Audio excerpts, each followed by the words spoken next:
Oh my god, what a good episode! Yeah, alright, episode 6 of The Lord of the Rings, The Rings of Power Season 1 has dropped on Amazon Prime Video. So now I have got to talk about this with all the spoilers, so yes, it is a spoiler warning. If you have not yet watched this 6th episode titled Udun, and you plan on it, you should probably turn around and walk away. Because I will be talking about all the events that happen in this episode.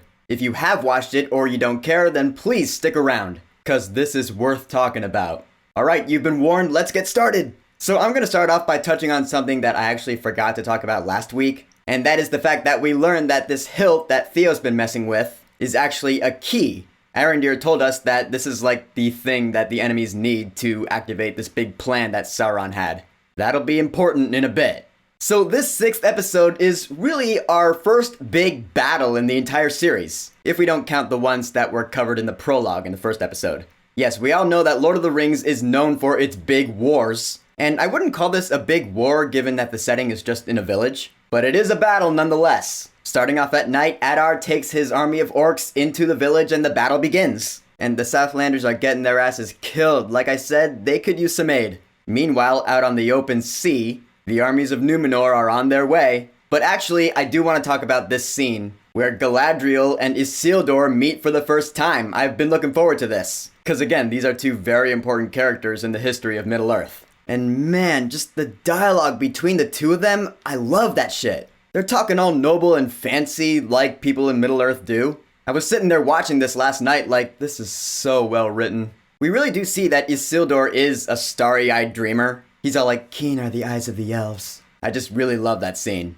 Although I will say, the award for most intimate scene in this episode goes to Arondir and Bronwyn. Yeah, I'm glad they finally kissed. It's been 6 episodes coming. I don't know, just to me it's been one of those things where I'm like, come on, you know you want to. I've been seeing it. You've been thirsty since the first episode. I'm just saying. So when they kiss, I was like, finally. And then the battle begins at night. And it's all cool, but it turns out this was actually really clever of the enemy. The orcs, they used the Southlanders that were turncoats as a decoy. So all the Southlanders that turned in the last episode, they were basically lambs to the slaughter. The good Southlanders, they defeat the bad ones, but they are weakened. And then the orcs come out of nowhere and ambush them. Yeah, I gotta say, that is a pretty clever tactic. I'm sure that was planned by Adar. And Bronwyn gets shot. Oh man. And see, I told ya. In my video about the 3rd episode, what did I say? I said, sorry Bronwyn, but you're probably fucked. And I was right. She got shot with 2 arrows right through her, and I was all but certain she was gonna die. She was toast. That was brutal too, man. I mean, she is in bad shape. She does end up getting healed by Arondir and Theo. But man, that wound, I mean, just blood's just gushing out. Pretty brutal for PG-13. So yeah, things aren't looking good.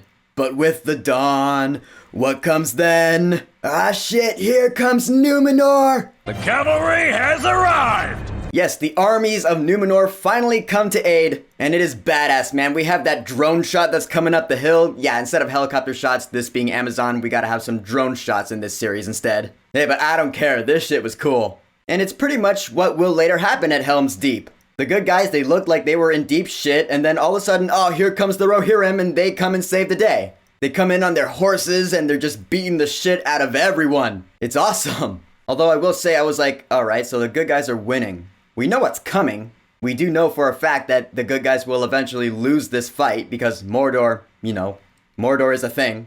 So like, what's going on here? More on that in a minute. We do finally learn what Adar is. Which I was actually thinking. I was like, alright, he's not entirely orc, he's not entirely elf. What is he? It turns out we learn in that scene where Galadriel's interrogating him that Adar here is one of the very first orcs like ever to exist. He is one of the Moriandor, or as they call themselves, the Uruk.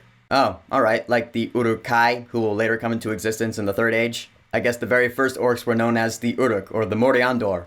Hey, all sorts of different things in Middle-earth have multiple names, so I don't sweat it. But that is cool though, so I imagine this guy must have been around for a very long time, probably since the First Age. I mean, if he's one of the very first orcs, that means he was twisted and mutilated by Morgoth himself, so yeah, First Age. And yeah, of course, I noticed that Galadriel's dialogue when she's talking about the elves were taken by the dark power, they were twisted and mutilated into this new ruined form of life. That does mirror Saruman's dialogue in Fellowship of the Ring, when he's talking to the fighting Uruk-hai. A ruined and terrible form of life. Yeah, I noticed that. Great stuff. But then we get to the scene between Galadriel and Halbrand, and they're talking with each other, and I was like, is there a spark there? Like a spark of romance or something? Because I'll be honest, I'm not sure if I'm feeling that. In fact, I think I would actually prefer for there not to be a spark of romance there. I don't know. I mean, honestly, I'm not sure how I feel about this Galadriel having a love interest. I mean, if it worked maybe, then fine, but I don't know, I just wasn't feeling it here. At least that's how I feel now. But I guess we'll see what happens. And so after the battle is won with the morning, everyone's kind of celebrating, everything seems hunky-dory, and again, I was kind of scratching my head. I was like, alright. I thought the good guys were supposed to lose this war. There's even a scene where Lord Halbrand comes out and he reveals himself as the king that was promised. And everyone's like, all hail the true king of the Southlands. I was like, okay. Really, from his point of view, I feel like he's been mostly coerced into doing this. I honestly couldn't tell you his own motivation for doing it. I feel like he's just doing it because Galadriel wants him to. And I guess he really wants to hit that, so he's like, okay, I'll be the king. I'm just saying I have a sneaking suspicion that his reign won't last too long. Especially given what happens next. 'Cause remember that hilt? Yeah, it turns out that the enemy may have lost the battle, but they won the war. 'Cause the whole reason that Galadriel was interrogating Adar in the first place is because she was chasing him down, 'cause she thought he had the hilt. You know, the key to Mordor. So when she brings it back, and eventually it goes back to Theo, he opens it up and whoops, we've been duped!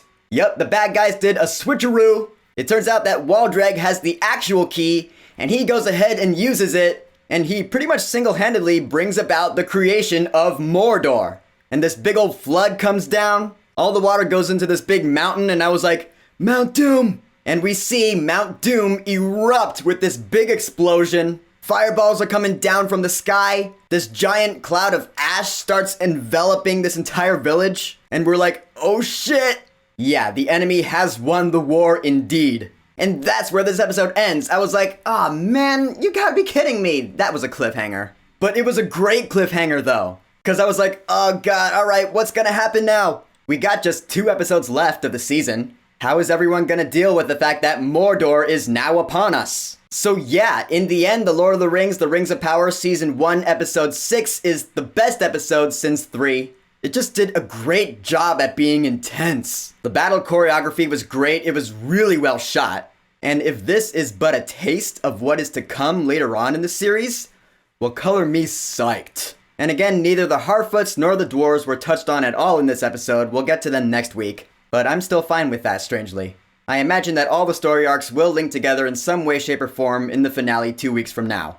So, The Lord of the Rings of Power Season 1, Episode 6, Udun. Have you watched it yet? What are your thoughts on it? Holy shit, whatever your thoughts are, go ahead and leave a comment.